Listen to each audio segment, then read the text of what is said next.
Angle closure glaucoma, when the intraocular pressure remains high, when the intraocular pressure remains high due to constant position of the iridotrabecular contact with peripheral anterior synechia, and optic neuropathy has set in. When there is optic disc and visual field changes also associated, along with the closed angle. Okay, that is glaucoma. So glaucoma terminology is used only when the optic disc changes and visual field changes are there. So unlike so that is angle closure glaucoma. Angle closure glaucoma is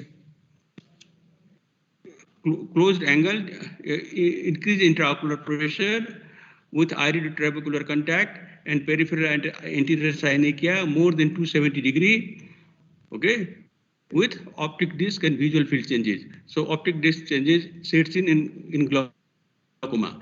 So these are the terminology which are used now recently. Okay, angle closure suspect, acute angle closure, and angle closure glaucoma.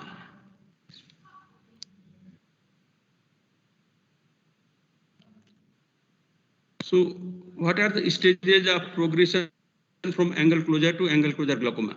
So the patient having narrow angle may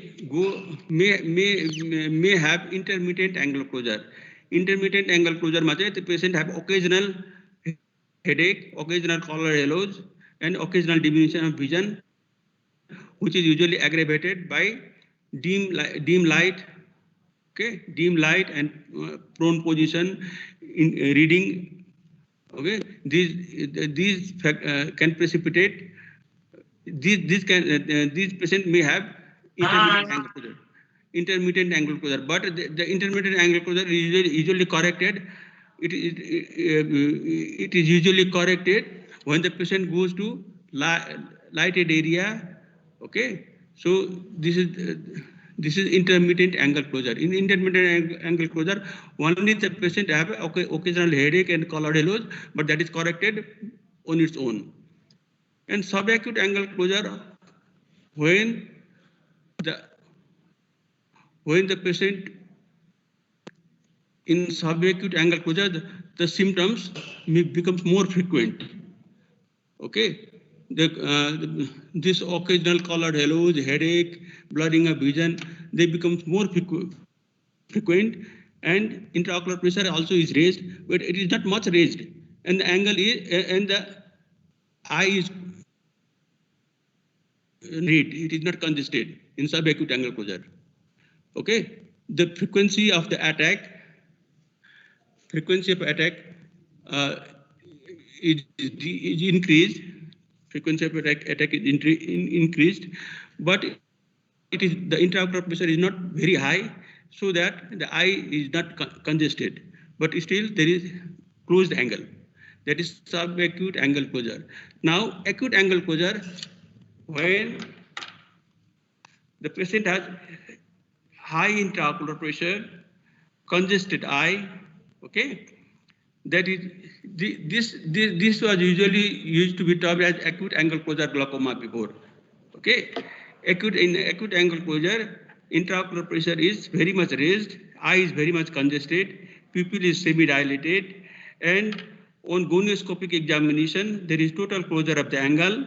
Okay, there is total more than 270 degree contact of the iris, the trabecular meshwork on gonioscopic examination, and there may be presence of peripheral anterior synechia, that is permanent adhesion between the peripheral iris and the trabecular meshwork. So in acute angle closure, there is total closure of the angle due to adhesion of the peripheral iris with the trabecular meshwork, so that aqueous cannot be drained, and there is acute rise of the intraocular pressure, causing congested red eye, and hazy cornea and blurred vision. So acute angle closure is always associated with a closed angle with very high intraocular pressure and a congested eye. Now, chronic angle closure glaucoma, when the acute angle closure glaucoma doesn't resolve and persist for a long time, that can cause glaucomatous optic neuropathy. Okay, optic disc and visual field changes can occur if acute angle closure is not controlled. That becomes chronic, causing optic neuropathy. Okay, that is optic disc and visual field changes. That is chronic angle closure glaucoma. But sometimes the patient, without going into acute angle closure, with frequent subacute attack, subacute angle closure attack, with frequent subacute angle closure attack, in which the eye may not be congested, those patient having frequent subacute angle closure attack may go into chronic angle closure glaucoma, because there may be repeated subacute attack, but the eye is not congested, and that can cause glaucomatous changes, that is optic neuropathy, and that condition also is called chronic angle closure glaucoma. So subacute angle closure repeated attack can lead to chronic angle closure glaucoma also. But in acute angle closure, there is acute rise of the intraocular pressure with congested eye, blurred vision, corneal edema, and other things. So acute angle closure, in bracket, you can write acute angle closure glaucoma. Okay. So, but the term is nowadays is acute angle closure attack. Okay. Unless optic nerve is not involved, you cannot label the case as glaucoma according to the new terminology. It should be actually acute angle closure attack. Okay. And other is absolute glaucoma, in which there is optic because of the narrow angle, closed angle, there may be optic neuropathy, and there is no perception of light. That is absolute glaucoma. Okay, it is complete optic neuropathy due to angle closure glaucoma. That is absolute glaucoma. Now, yes, as I have said, acute angle closure glaucoma is a misnomer. Now, it should be acute angle closure attack, and acute angle closure disease, or you can say, instead of saying acute angle closure glaucoma, it can be said as acute angle closure disease. So acute angle closure is a misnomer. Acute angle closure is prevalent higher in Asians, and it is predominantly affected. Females are predominantly affected. Females are more prone, three or more times more prone than males. Okay. So what are the risk factors for acute angle closure? The risk factors for acute angle closures are females, usually female of over 40 years of age, that is females, gender is female, and hypermetrop. Hypermetropic patients are more prone to develop, because hypermetropic eyes are small eyes, okay, with a small antechamber depth. And so the hypermetropic patients they are more liable to have angle closure disease and angle closure attack. So what are the precipitating factors for acute angle closure attack? Okay, the precipitating factors for acute angle closure attack are dim illumination. In dim illumination, the angle may become more narrower. Okay, so dim illumination is one of the precipitating factor, and of course emotional stress, anxiety, tension also increased sympathetic activity, that also can precipitate acute angle closure attack, trauma, illness, and intense concentration. Intense concentration also raises the sympathetic activity, intense reading, okay, and intense concentration in anything that can also precipitate acute angle closure attack. And of course, pupil dilatation, pharmacological dilatation of the pupil also can precipitate acute angle closure attacks. So what is the pathogenesis of attack? Usually in dim illumination, okay? Suppose in the dim illumination or after using any dilating drop or any emotional stress, there may be mid-dilatation of the pupil. Mid-dilatation of the pupil may occur in those conditions in dim illumination, in emotional stress or increased concentration. Mid-dilatation may occur, and that mid-dilatation of the pupil causes maximum pupillary block, okay, because there is increased adherence of the anterior part of the lens with the iris, okay. So mid-dilatation causes maximum pupillary block and relaxation of peripheral iris, allowing forward displacement of iris, leading to angle closure attack. So this diagram can explain.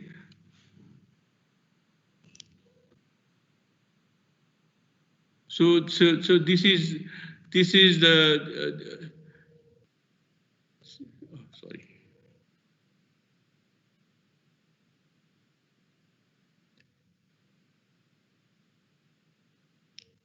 So increased. So this is the aqueous is produced by the ciliary process of the ciliary body. It comes through the pupil, and it comes in the anterior chamber, and by the anterior chamber angle, it is drained out and mixes with in the episcleral vessels. Okay, so this is a normal pathway. But what happens in dilatation of the pupil? When the pupil gets dilated because of certain risk factors, what happens when the pupil is dilated? The dilatation of the pupil causes increased contact between the peripheral iris and the anterior surface of the lens in the pupillary area. In the pupillary area of the iris and the anterior surface of the lens, they are in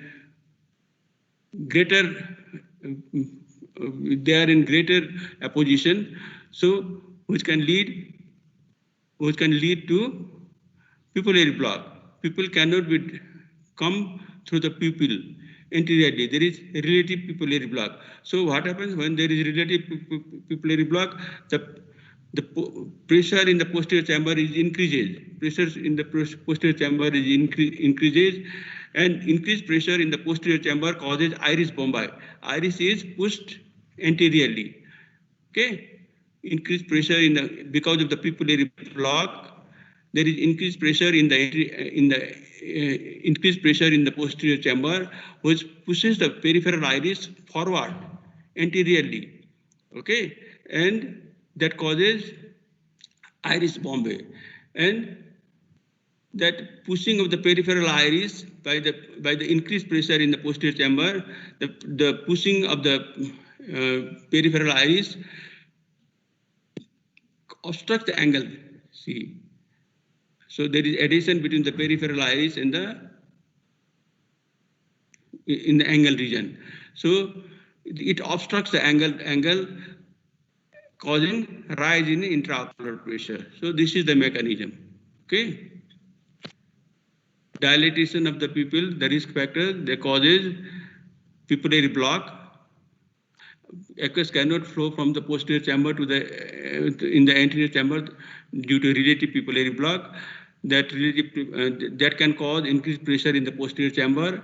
The peripheral iris is pushed anteriorly, and as the pressure increases in the posterior chamber, the peripheral iris is in contact with the trabecular meshwork, causing complete closure of the angle and leading to very high intraocular pressure. So this is the mechanism.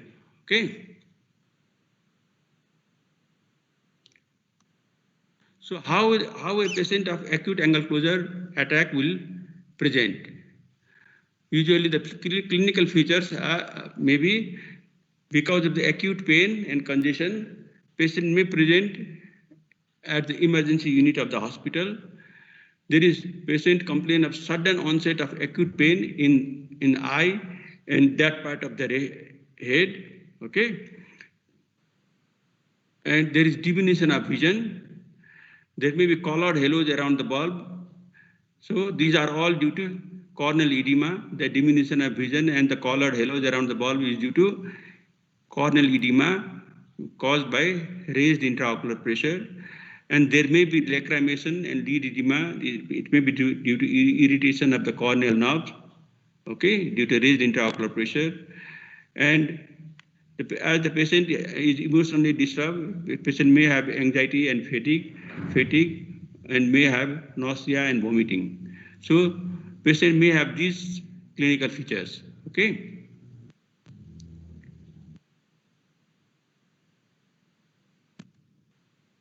So these are the, see the patient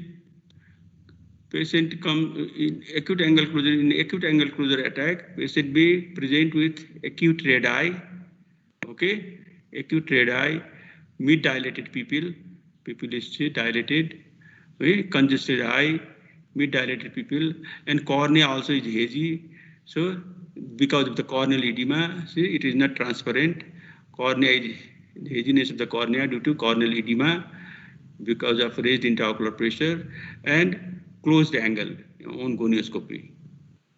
Okay, so these are the features of acute angle closure attack: congested eye, mid-dilated or semi-dilated pupil, diminished vision, hazy cornea. Okay, hazy cornea even on slit lamp examination. This is all because of corneal edema. And on gonioscopic examination, the angles are closed. Okay, anterior chamber angles are closed. So those are the same.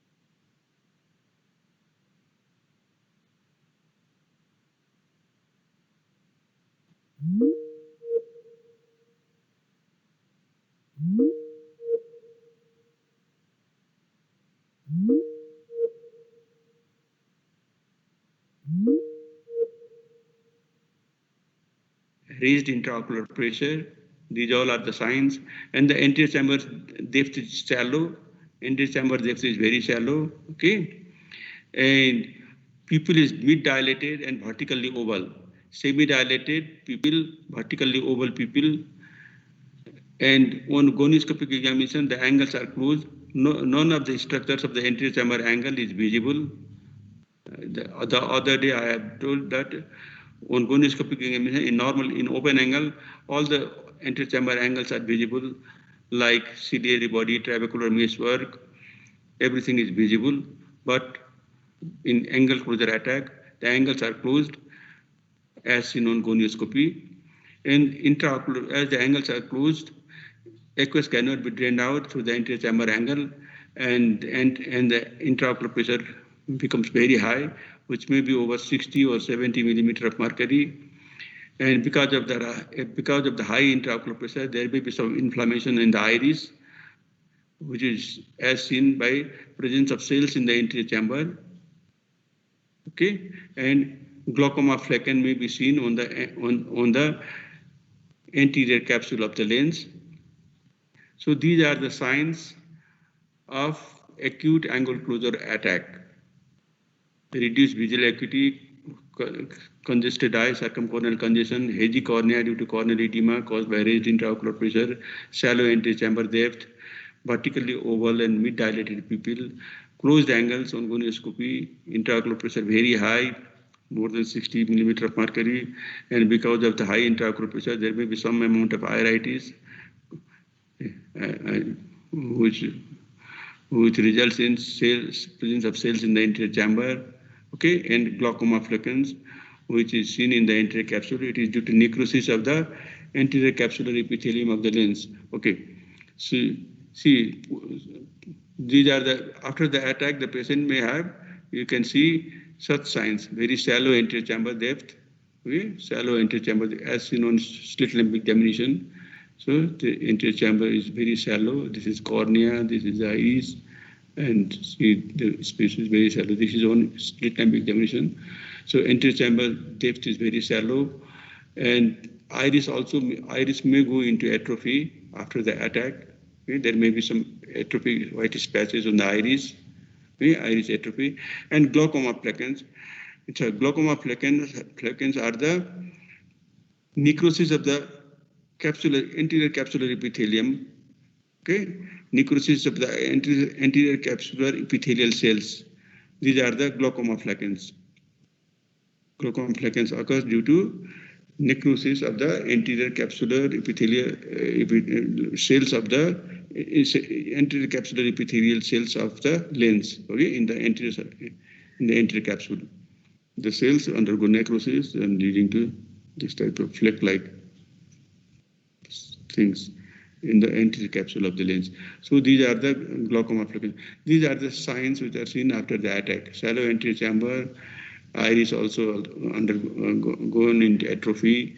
Okay, of course the pupil is semi-dilated, and glaucoma flecans. These are the opacities on the anterior capsule of the lens due to necrosis of the anterior capsular epithelium of the lens.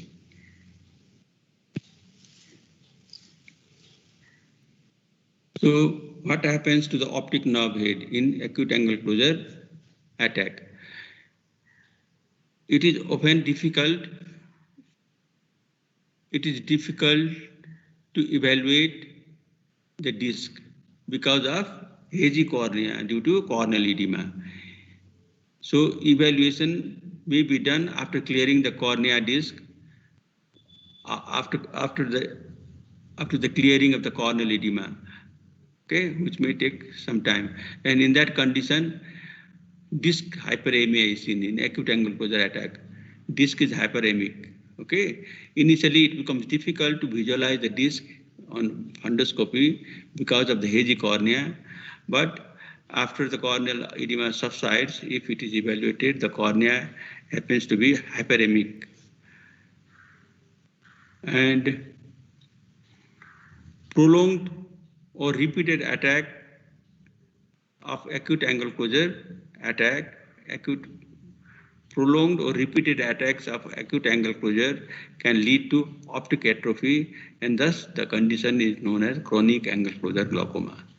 Okay, if acute angle closure attack is not averted, it may remain persistent and it may damage the optic nerve, causing optic atrophy, and also it may cause visual field changes, and thus the term chronic angle closure glaucoma is used.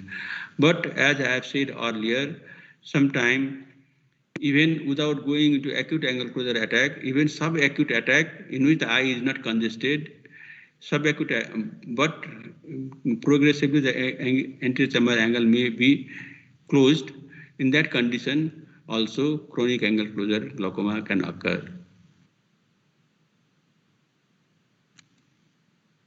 So the diagnosis is straightforward. So acute angle closure attacks or acute angle closure glaucoma within the bracket needs to be differentiated from uveitic glaucoma, lens-related glaucoma or lens-induced glaucoma, and rubeotic glaucoma. So in uveitic glaucoma, there are presence of lot of anterior chamber cells, flare, and keratic precipitates. In lens-induced glaucoma or phacomorphic glaucoma, the lens may be cataractous, intumescent, that can give rise to angle closure of the angle. And of course, in rubeotic glaucoma, in which new blood vessels are there in the iris and the angle region. So acute angle closure may be differentiated from uveitic glaucoma, lens-induced phacomorphic glaucoma, and rubeotic glaucoma. But careful examination of the other eye gives a clue to the diagnosis. Okay.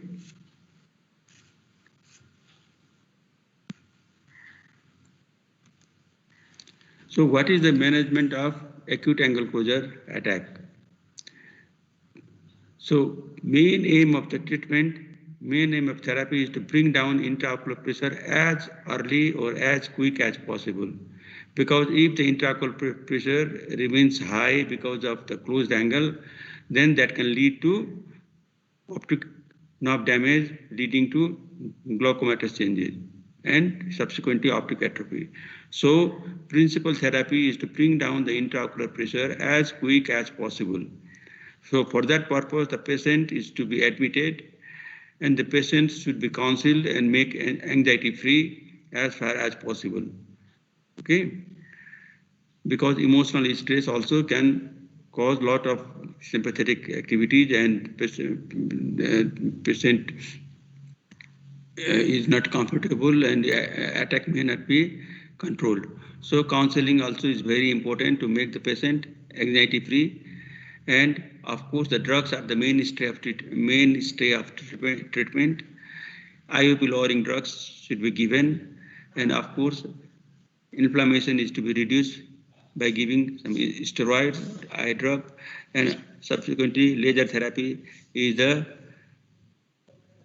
option of choice.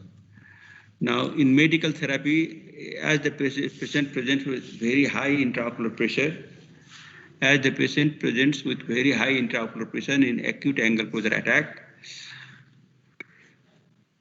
intraocular pressure is to be controlled as fast as possible. So for that purpose, hyperosmotic agents like 20% mannitol, 1 to 2 gram per kg body weight, intravenous is given very fast, within say about half an hour to 45 minutes.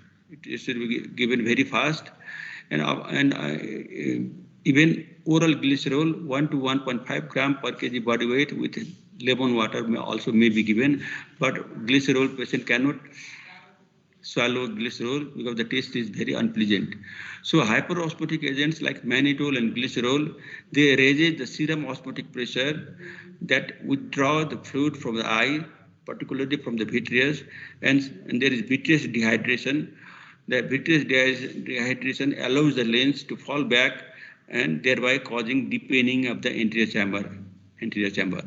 So hyperosmotic agents are used to control intraocular pressure, to lower down the intraocular pressure as far as possible. These are given, mannitol is given by intravenous injection, quick within 30 to 45 minutes. Okay, and instead of mannitol, even glycerol also can be given because this drug they increases the osmotic pressure and withdraw fluid from the eye, particularly from the vitreous, so that thereby causing dehydration of the vitreous, which allows the lens to fall back and thereby opens the anterior chamber angle. Now, what are the other medical therapies? So mannitol, number one is the mannitol, intravenous mannitol, very fast drip. Okay, then acetazolamide tablet, 500 milligram is given, that is 250 milligram, 2 tablets is given instantly. These are the carbonic anhydrase inhibitors. So 500 milligram is start, followed by 1 tablet 4 times a day. Acetazolamide tablet. Acetazolamide is sulfonamide derivative and it is carbonic anhydrase inhibitor. Okay. Acetazolamide reduces aqueous secretion and its maximum effect occurs at 2 hours. So mannitol, Diamox or acetazolamide, okay, these are the drugs, and myotics, parasympathomimetics like pilocarpine, 2% can be given 4 times a day. So pilocarpine is not given in very acute attack because if the intraocular pressure is very high, there is iris ischemia. So pilocarpine may not work if the intraocular pressure is very high. So after the intraocular pressure is considerably lower down, then parasympathomimetic drugs like pilocarpine 2% is used 4 times a day. Okay. So pilocarpine is started only after intraocular pressure is lower down to a considerable acceptable level, then only pilocarpine is used. It is used 2% 4 times a day. Eye drops, 2% eye drops 4 times a day. And the other drug is beta blockers, that is timolol, 0.5% eye drop, levobunolol, betaxolol. These are all beta blockers. This decreases the secretion of the aqueous humor by acting on the beta receptors which are present in the ciliary process of the ciliary body. Okay, these beta blockers like timolol, levobunolol, and betaxolol, they are given twice daily. Okay? 2 times a day they are given as eye drop. And of course, steroid eye drop also are used because, as I have said, raised intraocular pressure may cause iritis. Okay, so and it may cause inflammation in the eye, particularly the iris. So steroid eye drops are also given along with, and the frequency depends upon the amount of inflammation. Okay, along with the anti-glaucoma drugs, steroid eye drop also is given to control the inflammation which is present because of raised intraocular pressure.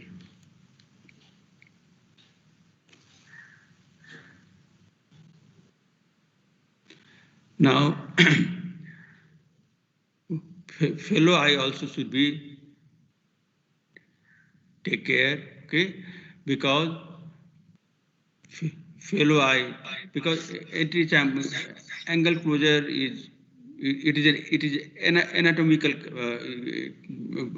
predisposition is always there, you know, because in primary angle closure, if one eye has shallow anterior chamber depth and narrow angles, the other eye also is likely to have the same anatomical configuration. So fellow eye also may go into acute angle closure attack. So because for that purpose, fellow eye also is to be taken care of. So fellow eye should be treated with pilocarpine, so that the acute attack may not occur in the fellow eye also. Okay, so after that, prophylactic laser peripheral iridectomy is done in both eye. In the acute angle closure attack eye, in the eye which has gone into acute angle closure attack, peripheral laser iridotomy is done. So see, this is the iridotomy. So this is the laser iridotomy. So if an opening is made in the iris, then there is an alternative channel for the drainage of the aqueous. Okay, so aqueous can be passed. Instead of pupil, there is double. You can see that there is other small pupil because of the iridectomy. So aqueous can come out to the iris opening also, so that the intraocular so that the intraocular pressure can be controlled. Okay, so the other modality apart from the medicines is the laser iridotomy. So laser iridotomy is to make another opening in the iris so that aqueous can come, so that the another aqueous can come through another small opening in the iris. Okay, so this is the laser iridotomy. And laser iridotomy, so this is the affected acute angle closure eye, and fellow eye also is to be subjected to laser iridotomy so as to prevent future attack in the fellow eye. Okay, because these are all predisposed. I see here this normal, so the so-called normal eye also has shallow anterior chamber depth. As you see, the iris is coming anteriorly, and see there is iris shadow. No, see the broad iris shadow. So the other eye also is likely to undergo acute angle closure attack. So the fellow eye also is to be, laser is to be applied in the fellow eye also.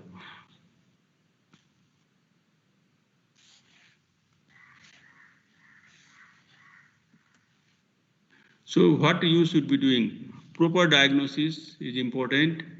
And once a case of acute angle closure attack comes, acetazolamide is started, and pilocarpine also can be started in both eye, and it is to be referred to the higher center, or if possible, intravenous mannitol can be given.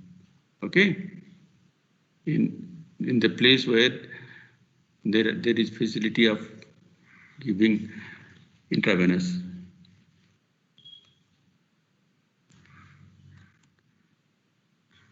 So I think this is all for acute angle closure. Acute angle closure.